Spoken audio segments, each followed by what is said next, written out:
Why an emergency fund is a really good idea. This week on the Extreme Personal Finance Show.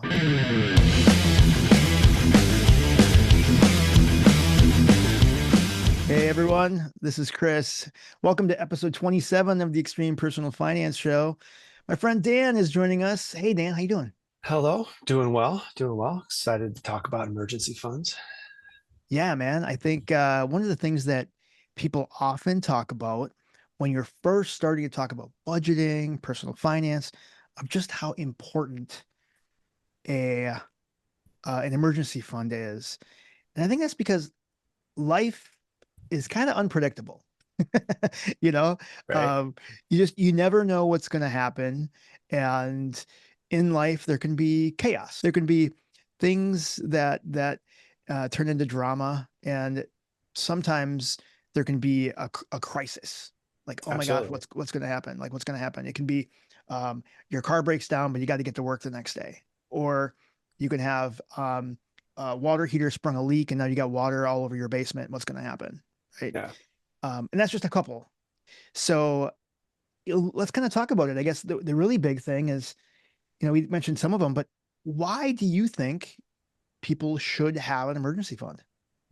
Well, one thing I think is kind of the secret, not the secret weapon, but the secret value of the emergency fund is it gives you time to think because you don't have to go into crisis mode right away, right? Because a lot of times when we do that, we can end up compounding on the what's being deemed the emergency because now we're not thinking clearly, we're stressed out, we're so worried about this thing that is going to cost us some money that maybe we do the cheapest repair possible, which is really just a band-aid, which then ends up Yep, creating a more expensive fix later on. sure. Or um, we don't feel like we have the time to at least do a little bit of research to make sure that we're going with a say it's a plumbing issue, and you go to the cheapest plumbing option available, which then does a subpar job, which just means you end up having to have somebody else come out and do it again. So having that emergency fund in place just allows you to just take a moment, take a breath, and say, okay, here is the issue at hand. I don't need to worry about funding it necessarily. So let me take a moment to make the right decision to fix this. Life does throw curveballs, and like you said, it could be an urgent home repair. You could go through a sudden job loss, right? All of a Mm-hmm. sudden, you don't have an income, and you got to be able to not go into crisis mode, right? And there's a lot of different things that we may use that emergency fund for. I mean, everything from medical emergencies to unexpected loss. I know I went through my pet passed away, and there was some vet and cremation services that were totally unexpected. $500, right? That I Mm-hmm. just it's not something you could budget for. It's not something that, it was unexpected. And so being able to leverage an emergency fund and pay for those things that I didn't have to go into credit card debt for one thing. And also something that not many people think about too is some of the reasons why behind an emergency fund is sometimes there may be um, some unfortunate decisions made by family members. I actually had a family member that, unfortunately, these decisions led to a DWI, which often people don't think about. And that can lead to legal costs, unexpected costs, the car being impounded, you got to pay for that. There's legal costs involved. If you do get an attorney, there's costs involved. Being able to access funds, cash that you've set aside for emergencies, so you're not going down this kind of crisis rabbit hole. Yeah, absolutely. Or even so, I'll mention this one. So back before we had cleaned up our financial picture, Hmm. so we were uh, mid 30s, early 30s. Um, a friend of mine from college passed away, Mm, and some people reached out to me to let me know. And because of the situation we were in at the time, I was just not able to make it. mm, sure. And that was one of those things that, it's kind of bothered me a bit off and on ever since, which for me was also ended up being a driving point on, okay, got to make sure I always have this emergency fund available because you don't want to be in that situation again, right?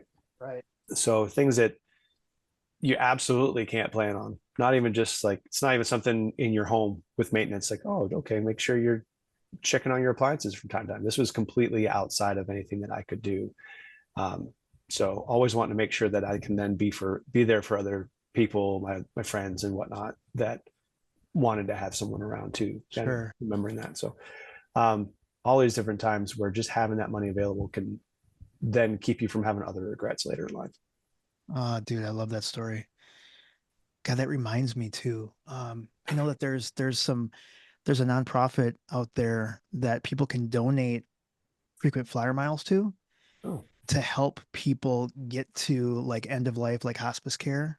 Like if you okay. have a family member that's like, in their last days, that you can travel if you don't have the funds to get there. That's a That's really reminder. cool. Yeah, Yeah. it's a reminder. I'm gonna find that link and put it in the show notes. That's a really good idea. Yeah. Um, yeah, I mean, I know one thing that I had, and I think that was the thing is, one time I remember going downstairs into my basement, and I don't even know why. I went into the storage room for something, and there was like a puddle, just water all over the bottom of my storage room, and like my utility room, you know what I mean? And all of a sudden I look and I track it back to my water heater.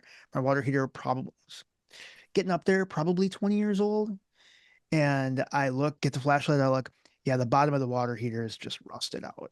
I was like, oh man. So I needed to get that water heater replaced. And it was one of those things where, luckily I was I'm in a place where I can replace it myself and I don't have to be like, licensed plumber to do that. So I was able to go do that, buying, paying the $600 to buy the new water heater, get it down in my basement and get it replaced because I had that emergency fund in place. It wasn't crisis. It was a pain in the ass, but it wasn't crisis because you've already set aside those funds to. Yeah. That's what it's there for. Yep. Yep, exactly, exactly.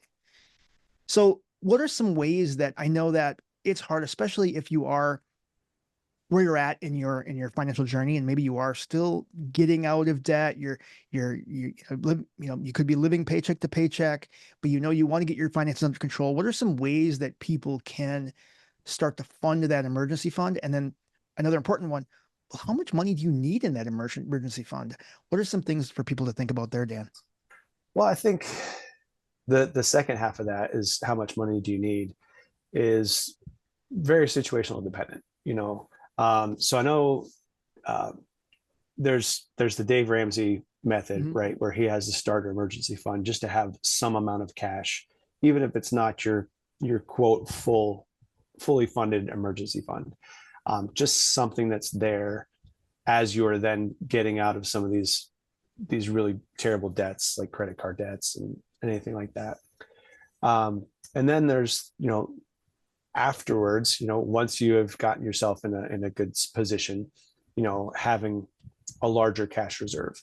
And I would think about that aspect not from a dollar amount, but and which is typically is done more from a 3 to 6 month expenses or more than that if you want, um, rather than a dollar amount. Because what I think happens for some people is they'll fully fund that emergency fund and say for them it's $20,000, right? And then they're very fortunate that they don't have any emergencies for a while. Mm-hmm. But year after year, your expenses are going to go up. Mm-hmm.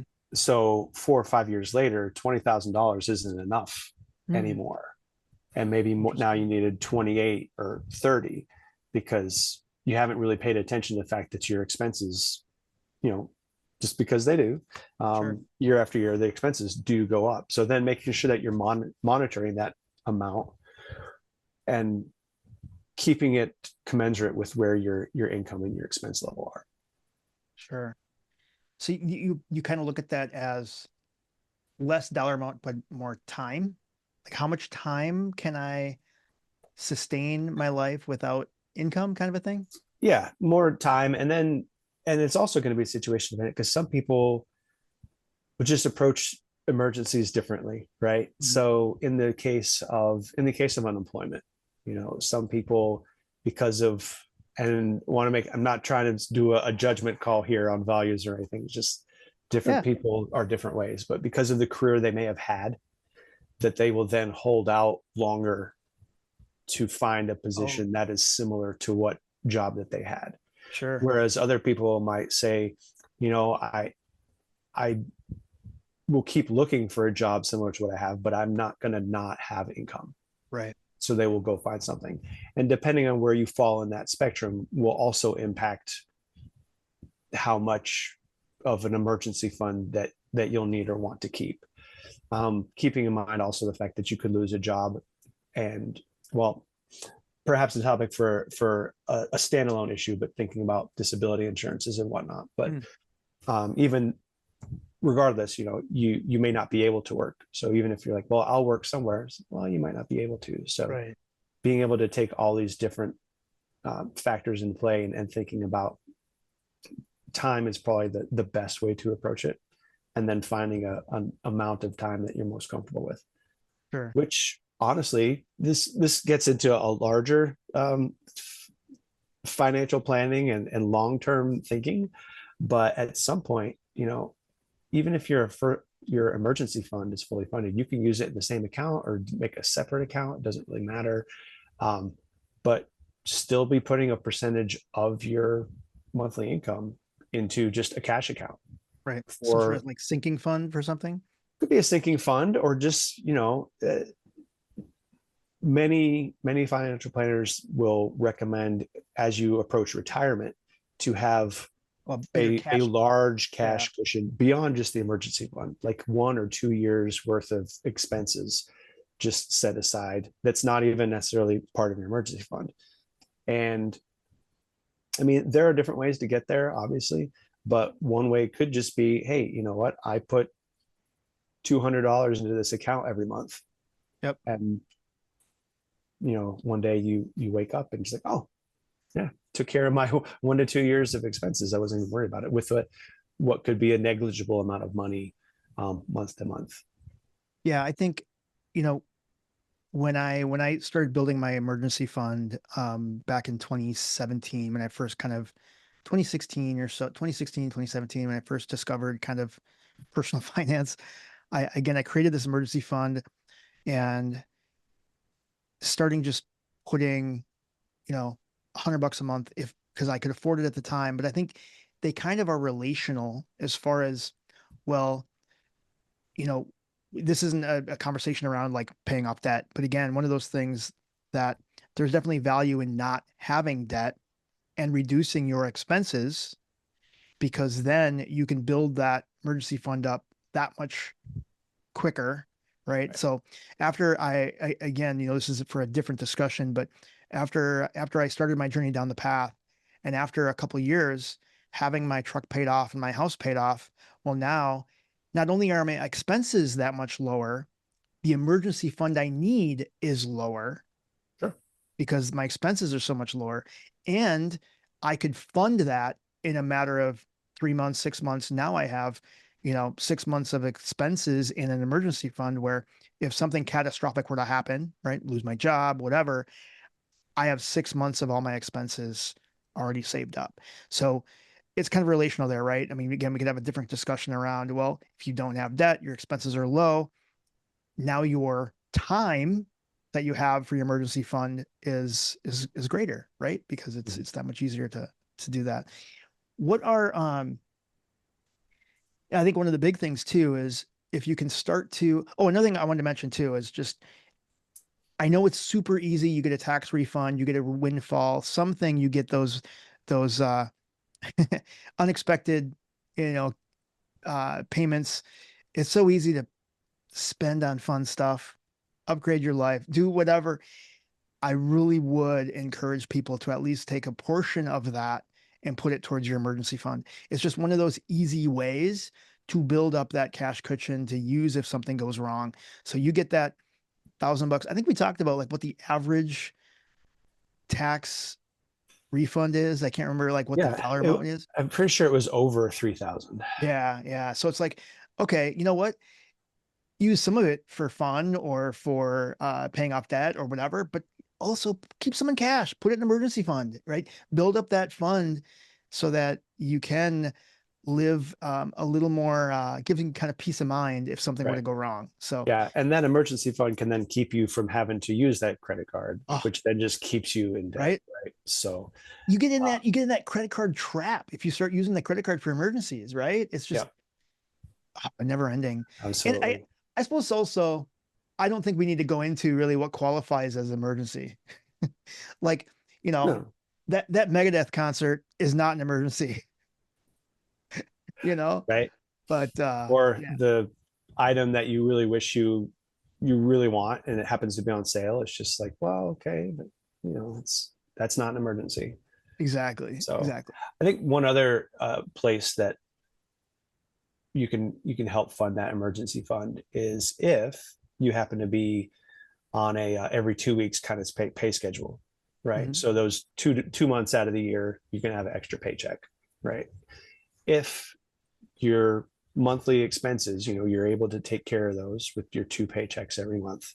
Then on those months where you have that third paycheck, similar to what you were talking about with the tax refund, it's like take part of that, Mhm. because this is money that you're not using month to month, and instead of splurging it all on those big months, take some of that and make sure that your emergency fund is where it needs to be. Awesome. Love it. And I think one of one of the last things to really talk about is, okay, so you've made a decision, you want to build up an emergency fund, you know how you're gonna fund that, but now you're gonna like, well, where do I put it? Because I mean, there are, you know, do I put it in my savings? I mean, at my bank, I'm not earning any interest on that, right? So there are online high yield savings accounts that we can keep those emergency funds. I know some people will put them into like CDs, right? There are some short term CDs, um, but it all is a matter of you want quick access to the cash. I was talking with a gentleman earlier. I was having lunch with somebody, and we're kind of talking about some of these principles, and he said, again, it all depends. So again, he really looked at it as his brokerage account, which by the way, that's kind of how he looked at it. It's like if I did have some sort of, emergency, he would sell some stock. But again, you're looking at days to get access to the cash. So Mhm. again, I think one of the biggest important things is having quick access to the funds because it is an emergency. So that's one of the first things I would look at, how fast you can get the cash. I agree mostly. Okay. Um, so one thing that comes to mind, and I did want to mention CDs as well, especially where we're currently in a situation where interest rates could be dropping. Not to be a prediction, but Sure. that's what we keep hearing about, right? And so some of these high yield savings accounts could be coming down, whereas more and more, some institutions, some banks, credit unions will offer CDs that you can withdraw from penalty free. Really? So I don't know what the business case is for them, and that there's got to be something. But from what I've looked through, it's you can take them out without paying a penalty. So if you're inability in have the ability, that's what I'm trying to say, to put some money into a CD that will maintain that higher interest rate, say that 5% interest rate, then as rates go lower, three, four, hopefully they still stay right around there. And so they offer something as opposed to going back to the Right. 0% days. Um, could be a way of making sure some of your money continues to pay interest a little bit higher for longer. So if you're at an institution that has these no penalty CDs, then that would be a way to do it. Is Um, that based on like a hardship withdrawal, similar to like a retirement account, or if you can prove something you're in hardship? I don't know. it could be. That's honestly the few times that I've looked into it, I haven't seen anything like that. Got it. Um, some it's a research assignment for you, Chris, Yeah, to do in I'm on it. I'm the, on it. in the next couple weeks. But I haven't. seen any of those stipulations jump out at me. Which, like I said, I don't know really what the business case is for them. Maybe they expect that people will just go ahead and leave it in there, um, so it's worth it. But in that case, not to necessarily condone or be okay with credit card abuse, but if it is a situation where you'll be able to get the cash within 3 or 4 days, Sure. then floating it for the month on your credit card until your statement comes out, go ahead and take care of it and then move the money from whatever account it's in, to get over there. So, But because like I but know my Dan, emergency fund is in a separate bank, so I would still have to wait several days for it to me come from too. that bank into my other one. So there's still going to be a wait Me there. too. Um, but the idea there being, you know, you are using cash for it. You just might be using a credit card or something in the meantime until that That's cash hits fair. the account. That's fair. But Dan, but we follow Dave Ramsey's methodology and we don't use credit cards. No, I'm just kidding. I'm just kidding. Uh, Some Dan, people I think should follow that methodology because they yeah, get in trouble with credit cards. some people absolutely, absolutely. So that's okay. Yeah, man. Yeah, man. So just again, just wrapping up. I mean, we do feel as though that emergency fund kind of provides that financial security blanket that catches you when things go crazy, unexpected happens, and you need to access it. We feel as though, in my opinion, it's kind of a non-negotiable. You should have at least some sort of emergency fund. And again, I know when I first started this, it seemed so overwhelming. It's like people were talking about 3 to 6 months of emergency fund. You're like, oh my, are you kidding me? How could I ever like I spend everything I have, right? I mean, I didn't have the money. I didn't know. But again, it's kind of a, like you said, a bigger picture, holistic picture. We had to look at budgeting, paying off debt, making sure that we are actually putting something aside. And I do feel as though that is something that we can all do. So, any last minute words of wisdom for people before we wrap up? One that does come to mind, yes, is yes, there are high yield savings accounts online that you can find. Still do your due diligence, do some research. There are some banks out there that are not even really banks. They're holding your cash, but putting it somewhere else. And not necessarily that you'll lose your money, but then these tiny little institutions will close and then you'll have to keep up with, okay, but where did it actually go and who does it belong to now? So I would say still look for uh, something that has a good track record, that's a legitimate bank, that's not just Exactly. something that's fly by night to hold on to your Exactly. money. I would say look at the fine print to see if they're FDIC insured. Yep. And some of those you said, like those other companies, it actually says in the smallest of fine print, they are not a bank. Right. Yep. And I would just be really, yeah, I would be nervous about some of Yeah. that. Something that's FDIC insured or NCUA for credit unions. It's the same idea, but just different Awesome. different Yeah. organization. Awesome. Great tip, man. Absolutely. For sure.